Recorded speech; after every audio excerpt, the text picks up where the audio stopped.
प्रत्येक लोक स्थिर थिबा बेले ता बॉडी रो ओजनटा होची तार बळ नै कि ओजन एक बळ ओजनटा वेट इज फोर्स ओजन होची बळ हमर बळटा तळकू पडला कि नै तळ ठिया आइची मो बॉडी रो वेटटा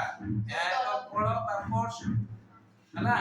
से बळ द्वारा हमहु जेतेबेले गोटे वस्तु ऊपर बळ प्रयोग करा जाय सेतबेले वस्तुटा गतिशील होय ना नै एई बोतलटा वर्तमान स्थिर अछि मु जेतबेले ताकू इति बळ प्रयोग करी से तळकू खसी पड़िबो अर्थ बळ प्रयोग हले गोटे वस्तु गतिशील होई ना नै त मो शरीरर ओजनटा होछि बळ तने मु जेतबेले बाली ऊपर मो गोडकू रखिली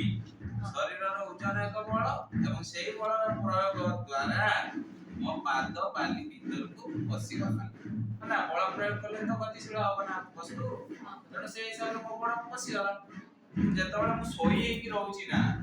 सेतबेले भूमि सहित मो बॉडीटा कोन पाराला समांतराल नै कि लंब हला कि उलंब हला कि नै उलंब हला तो बळ प्रयोग हुए बळ प्रयोग हले वस्तु एक चाप सृष्टि करे ताको आमे संघात बोली कहूचे तेणु चाप हला संघात बाई क्षेत्रफल बा चाप होची बळ बाई क्षेत्रफल प्रेशर हला फोर्स बाई एरिया